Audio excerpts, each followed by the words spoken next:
Today we're talking about finishing pro-sounding drums fast. You see, the reason most producers get stuck isn't because of a lack of talent, it's a lack of workflow. You just need one repeatable system that follows the same 3 golden rules that the pros use to finish label-ready drum tracks fast. Rule 1 is to start with a clean reference and focus on nailing the patterns first. Rule 2 is to use one reusable channel strip instead of 100 different plugins. Rule 3 is to reuse your racks, midis, and samples, because once a sound works, you could save it, use it again. The pros build faster because they never start from zero. Now, after 15 years of producing and faithfully recreating dozens of Beatport Top 10 hits, this is hands down the fastest and most reliable system I've found. And to make all this even easier, I put together a free song finishing toolkit with checklists, samples, racks, and more for you to grab in the description. But to get started here today, we'll be looking at a professional project file based on one of the best modern house releases of 2025. And to follow along at your own pace or dive deep into the details, you can download this video's project files as well as over 30 full project files inspired by Beatport Top 100 songs, with new files being added weekly. Just visit link on screen now or in the description. All right. So when it comes to the drums for this one of the main things is right off the bat, it's really important to throw the reference track that you're working on in the project file. So we have this in here, who, Sam, etc., needing you in here, and it's turned off, and I've set it up so when I press the S key, I can flick back and forth, just like that. The next important thing is to build it up starting with the drums. So I'm going to mute everything, but this is like a listen to the drums. I'll just stop yapping for a second so you can kind of hear it.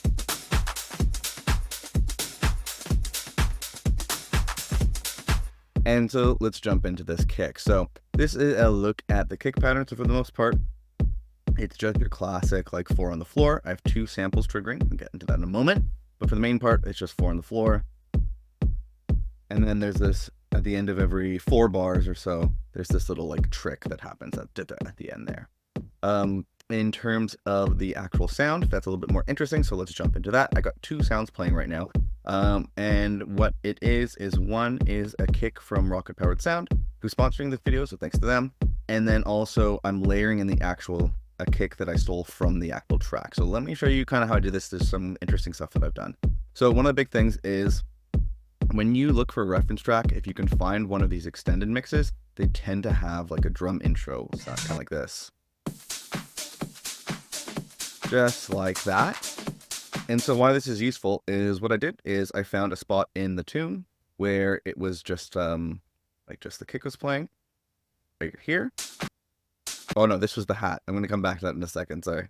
This over here, this kick over here. And so what you want to do is when looking for a kick to steal from the song, make sure there is there's no low cut or anything like that happening. So if you listen to the kick here, and then if you listen to the kick here, this is the one that you want to extract. The idea is just find like a slice there, and then you can just chop it like this. I believe it's okay. Yeah. So then what I did was then you can then drop that into this rack here that I have called the R kick. And so if we play this by itself, this is what it sounds like. Oh, this is the original tune. So this is the kick on its own, just the high end. So what I've done here is I have this EQ8. So if I take this off, you can hear that is the extracted kick. And so this is useful to truck into something like this. I've made a rack for this where you can increase the filter envelope and then bring down the filter frequency. And this is going to more or less get rid of some of the extra hi-hats and other sounds that you're hearing. It's basically a way to try to isolate it even further. Then what I did is I do have this reference kick extra little area here. So what I did was then I just froze it. And this is what it sounded like. And then what I did was I isolated a piece of the kick here. So I found a little spot of it once I've extracted it, isolated it. And then what you can do is then press show in browser and then press this little thing here. And it'll show similar sounds to this kick in your library. So you can actually use kind of I don't know if it's machine learning, AI, whatever, to find a bunch of different kicks that sound similar to the actual one from the song. It's really cool. So that way you're getting a similar sound, but you're also getting the power and fullness of an actual sample from one shot from your library. So we'll have to listen to that. So what I like to do here is remove this. So what I ended up finding was this kick from Rocket Powered Sound called the Territory Kick. And basically I just threw a bunch of different samples into this drum rack here. And I have this selector, so you can like move it and try different sounds. But also what you can just simply do is just like in here, highlight everything and just kind of move the kicks through it. And what you want to do is just kind of flick between this and the reference to find a similar sound, just like that. Then what I did, once I found like the core sound that I wanted to use, I actually layered on top the kick that I extracted from the Who tune. So that was what you were hearing at the beginning, isolated just like this. And what basically the idea here is I just went in, threw an EQ8 on here and removed everything under 200 Hertz. And I have a little bit of a duck on the high shelf here. This way I'm layering in I have the fullness of this proper kick sound, and then this stolen kick sound, I'm just using some of like the mids and highs to reintroduce some of that character that's from the original tune and just kind of like nestled that in there. That's kind of a look at that. Other than that, I have been really enjoying throwing drum bus on my kicks lately. What you can do is you can tune it to the track. So I believe the track is A minor. This is so broken for me. If anybody's experienced that, knows how to fix it. Whenever I change this, it just always changes to something else, which is frustrating, like the global tuning, so ignore that. And then basically just dialing in a bit of the boom and the decay here. So you're adding a little bit of like, this is what it sounds like by itself. Right now it's high pass. 1 second. By itself. And with the drum bus. Just fuller. It is introducing some volume too, so keep an ear out for that in any tutorial. And if anybody's talking about something and it just sounds louder because of the plugin or whatever they did, loudness is going to make your ear think that it's better. So that's important to keep in mind, but it's not introducing too much loudness, and you can kind of hear that low end really come in, which I think is really nice. Just have to look at the kick. The next element that I added in was this clap, so let's take a look and listen to that.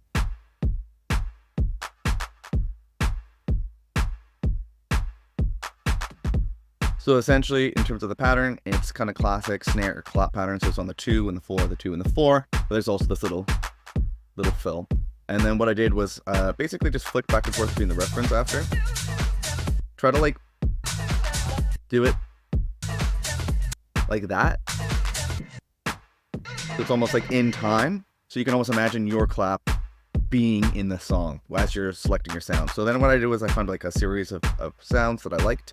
And I believe I did a little bit of just a little bit of moving stuff around. So I have one that's in the center but set to this random pan by 5%. So I believe that means it's going to be moving a little bit between the left and right by 5%. So it's a little bit of cool little slight movement. Then I have one that's panned more or less hard right, and then another one that's panned to the left. And this way it's kind of creating a stereo sound, nice and full, and I feel like you can kind of hear that more or less in there.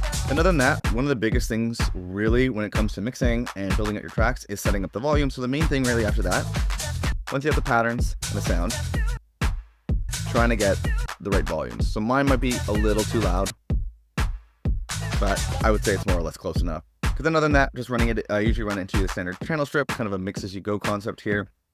Just removing a bunch of the lows, shelving out a bit of the highs. This way it's not interfering with the kick or bass at all. And the shelving out the highs kind of helps mix it in a little bit so it's not popping out as much. Then I'm running it into this one knob saturation, which is just Ableton Saturator. I've just mapped it to a knob here so it's not as bogged down by the visual of the device. Just dialing in saturation to taste. With saturation, what you're aiming for is watching for the volume change, because you mostly want it to be introducing like additional harmonics so that it's filling up the sound a bit more and adding a bit of kind of like grit and texture. I think is really nice. And then I'm running into this one knob width effect, which is a free polyverse wider. What I've just done is just mapped the core knobs to an Ableton rack here, so I can instantly just quickly dial it in without having to open up a VST and getting bogged down by anything. Just like dial in what I want and move on. In this instance, what I'm trying to do is move these claps a bit more into the stereo field, pushing them left and right, so it has that nice wide stereo effect, but also leave stuff in the center, which we'll get into. It leaves room in the center for the other elements that are more important to be in the center, like vocals and kick and all that. That's a look at that. What I am also dialing in here is a little bit of reverb. I have my reverb on my send here, and what I am doing, I believe, is it's more or less in time. But what I've done is like use like the reverb calculator, delay time calculator, to be able to dial in the decay. So it's like, I think it's pumping at a quarter note, I want to say, which just allows you to dial in a bit more reverb so that it's filling up the sound, but then it's fading away in time for the next hit, so it doesn't sound all cluttered and messy and crappy, basically. That's it. Let's move on to the next element that I added in, which was the snare. So let's take a look and listen.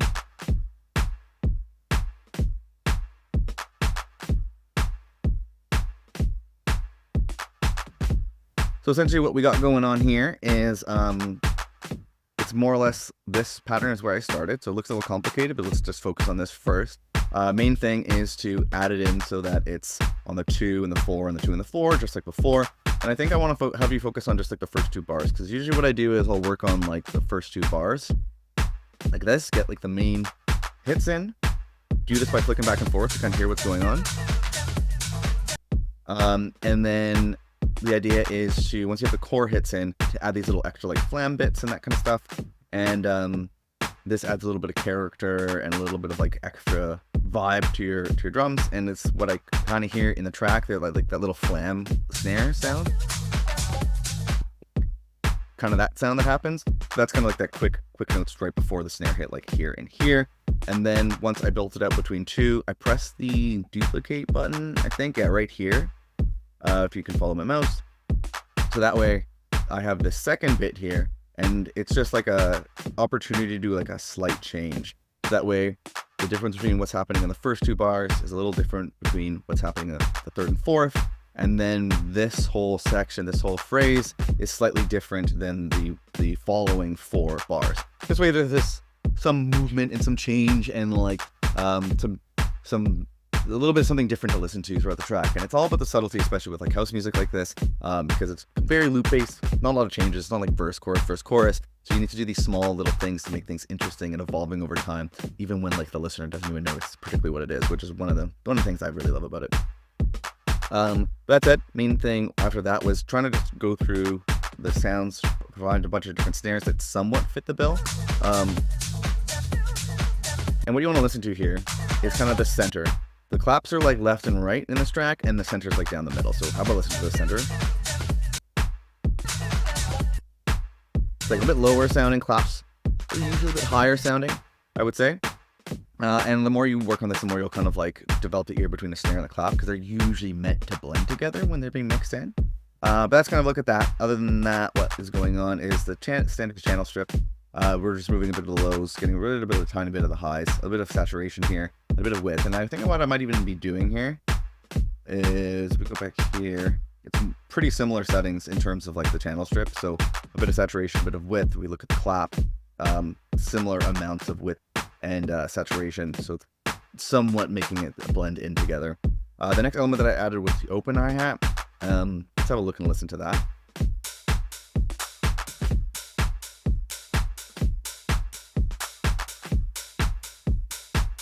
So if we have a listen to the reference, there's like a lot of hats going on, I'd say. It just sounds so full and like awesome. So that's what I was trying to recreate. Spoiler, I didn't do it just on this track. I had to come back to it and add an additional track, so we'll get to that in a moment. But basically what I did was just found a bunch of different hat sounds and kind of layered them together to try to get something going on here. If you have a look at the velocities, the idea is one hits louder and the next one's a bit softer, so there's a little bit of a humanization feel going on there. And then also what's important is when you're layering hats like this, make sure you're really listening to like phasing, because sometimes hats from the same like pack are technically the same hat with like a little bit of slightly different processing, which means it's essentially the same sample. And when you have the same sample playing together, you can potentially get some weird like phasing issues. That like almost like unwanted chorus effect might come up basically. If you want to listen to that. So I ended up with this 3 open hats. We're gonna add another one in a moment too. That's what I ended up with. And then in terms of processing, standard channel strip, we're removing some of the lows, shelving up some of the highs. Shelving is a nice way to remove some of the highs in a way that is going to maybe be less intense than the classic like low pass filter, which can sound a little bit unnatural. I want to just give a little tip on that. And then we're actually running into this transient shaper, which I haven't gone over yet in this video. So this is a free kilohertz transient shaper. And what we're doing here is, again, just mapped the knobs, so I don't have to open that plugin up and I can just quickly make the moves. The idea is here is I brought up the attack a little bit so that transient's hitting a little bit harder, and then I brought down the sustain a little bit so it's making it sound a little bit tighter. Definitely, I think a big thing with drums is trying to control the transients. Usually I like to err on the side of like tighter sounding drums. That's maybe more of my choice, but something to definitely consider. Then we're running into this strip here where we're just bringing in some saturation. So we're trying to fill out that sound a lot more because it's such a full sounding open hat. Like, definitely it seems like there's layers. It just sounds so full and awesome. So trying to get that, couldn't fully get it. So then full disclosure, I added this open hat layer that we're about to add in next. I added this in after I added in all this. But I want to like show you it. So basically, no, I'm conflicted. I'm going to move it to the end. We're going to come back to this. I want to show you in the order that I did it so that you kind of see what the process is like. But spoiler, we're going to come back to an additional open hat sound. So when I was creating it in the first time, what I added in next was this close hats. Have a look at the MIDI too. And listen to the reference.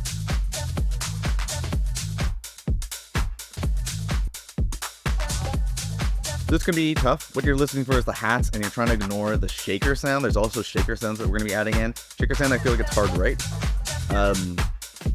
But basically it's a pretty skippy sounding open hi-hat sound. Main thing is I first added this in, which is more or less hitting at the same kind of like hits as the open hat, so it's reinforcing it.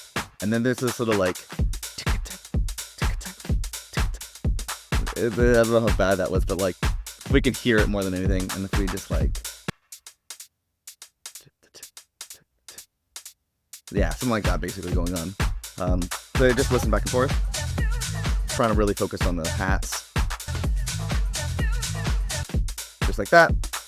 And then same idea, worked on the first bar like this, and then made a slight change to the second bar so there's some kind of movement in terms of any, and then basically just tried to flick back and forth to find similar sounds as I was creating it. So again, same stuff usually applies. Flicking back and forth to your reference so that you can first get the right note placements, then make sure you select the right sounds, and then dial in the volumes. That's the main thing. Then other than that, some slight mix-as-you-go stuff is optional. So we're just removing a bit of the lows, so it's not really doing too much. It's just there's something here, I guess. And I usually just have it so it's always my EQ8. This channel strip goes on every single one of my audio and MIDI tracks. And the idea is it's always by default removing everything under 200 hertz. Usually everything other than like the kick and the bass is what I want taking up that area. So just having it so it's automatically doing that. I don't have to do it every time. And then I can just quickly adjust it. Nothing much else going on there. So we'll just bust through because there's just a few other things. Next thing I added in was the shaker.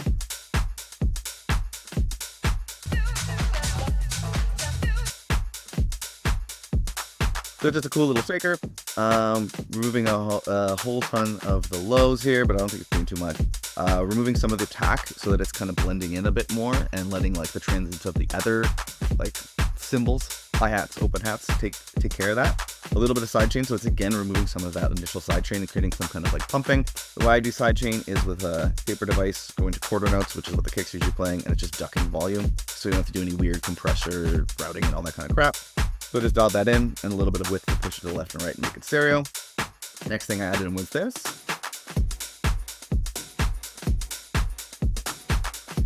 Which isn't too much in the main track, I would say.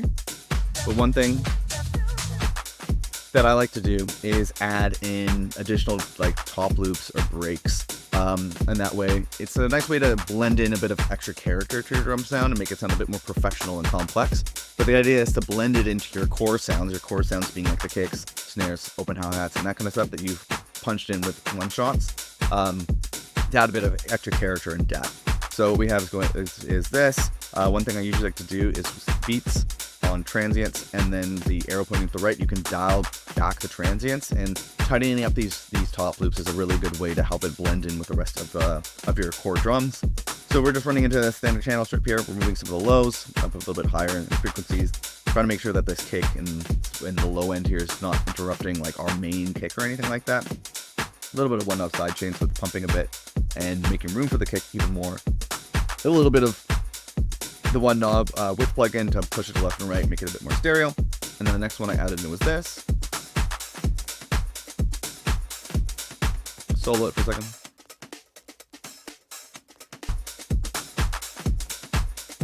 Let's see if I did any transient stuff here. So similar stuff, pulled back the transient to tighten up the sound a bit. Moving a bit of the lows, a bit of one knob sidechain. There you go. Next thing I added was the shaker. Let's listen to the reference for a sec.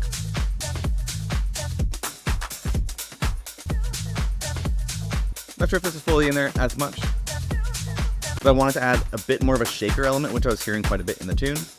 So I threw that in there. What this is a bunch of different shakers, 2 different shakers. Don't get too confused by this. This is nothing going on there.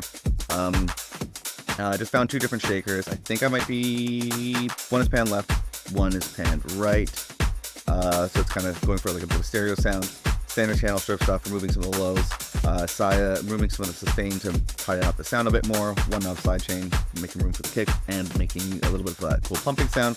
Saturation, make it a little bit fuller, and width to again make it a little bit more stereo. And the last thing I want to go over is I did add a bunch of different like ride loops. This is more like almost an arrangement thing, so I'll show you really quick what that looks and sounds like. So I got a bunch of different rides. I have this one from, I don't know where this is, panned a bit to the right. Then I found another one, panned a lot more to the left. And then this other one,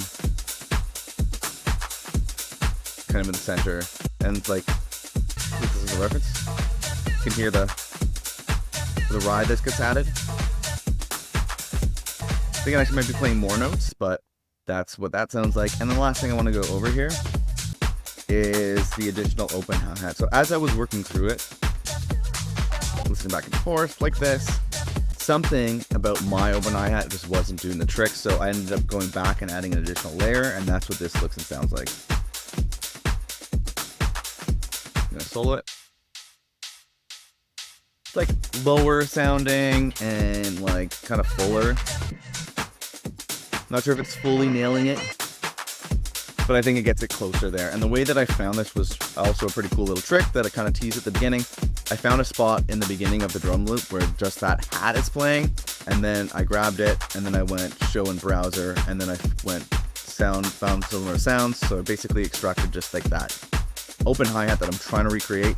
Couldn't figure out how to do it, so I just used the power of machine learning to find similar sounds, picked one that I like, dropped it in there, and away we go. Other than that, main thing is dialing in the volume, because we're just doing a little bit of the same channel strip stuff here. Lows, highs, saturation, width, boom. And so yeah, that's a pretty good look at that. What we'll do next is run into an overview of the 80-20 rule, so you can make sure that you're actually applying what you're learning here into your own tracks. Before we jump into that, I want to mention that this video is sponsored by our good friends over at Rocket Powered Sound. They hooked us up with the kick in this one, which is one of the most fundamental parts of a drum sound. Having a solid kick is really everything. The RPS Territory kick here, which is from their Ultimate Sample Pack, which has over 1,000 really awesome sounds. Super useful, especially with the like browse feature, having a lot of samples like that. If you want to check it out, there's a link on screen now and in the description. You can use the code ULTIMATEBESTFRIENDS to get 30% off. So yeah, thanks to the homies over at Rocket Powered Sound for hooking up our community like this. And also, if you grab the project files here, you'll be able to grab this RPS kick as well. So big thank you to them for helping out with that as well. So with that said, let's jump into the 80-20 rule for this one. Hi, my friend, Matt from Best Friends Club here. And if you've been paying attention, then you probably figured out what the 80-20 rule is when it comes to building out your drums. The goal here is to get 80% of the results with only 20% of the time, energy, or effort. And because the first key to the 80-20 rule for drums is to use a reference track, we're making sure that we're effortlessly hitting 80% of a very professional sounding track. In particular, we focus on nailing the pattern, sound selection, and the volume compared to the reference track, so that we keep things fast and focused as we're building out our drums. The second key of the 80-20 rule here is to mix as you go in an extremely streamlined way by only focusing on the volume, as well as a simple repeatable channel strip for each track that we're adding to our drums. The third and final key is to repurpose your old project files and to build up a suite of powerful templates, Ableton racks, and one knob effects that you've personalized and curated over time. If you'd like to get a head start by downloading all the racks, templates, and all the files that you've seen me use in the Ableton project file for this video, or if you'd just like to take a closer look at any of the techniques or tracks you saw me work on in this video at your own pace, you can find a link to this video's project files on screen now and at the second link that's in the YouTube description. I'm recreating a different song from the Beatport top charts every single week and making the project files available to anyone who wants them. You'll also get access to a private Discord where you can ask me and the community questions, as well as share tracks for feedback. If you or your music are not quite ready for a shot in the arm like that, I've also made you a completely free bundle of templates, samples, and special bonuses that have helped me figure out how to completely finish one new song each and every single week. And you can grab that free Ultimate Song Finishing Toolkit by visiting the first link that's in the YouTube description here. However, if you just feel like staying on YouTube for now, that's totally fine. Save that link for later and check out this playlist of videos where I remake drums from other songs from the Beatport top charts. Or if you want to take what you've learned in this video to the next level, definitely check out this video right here.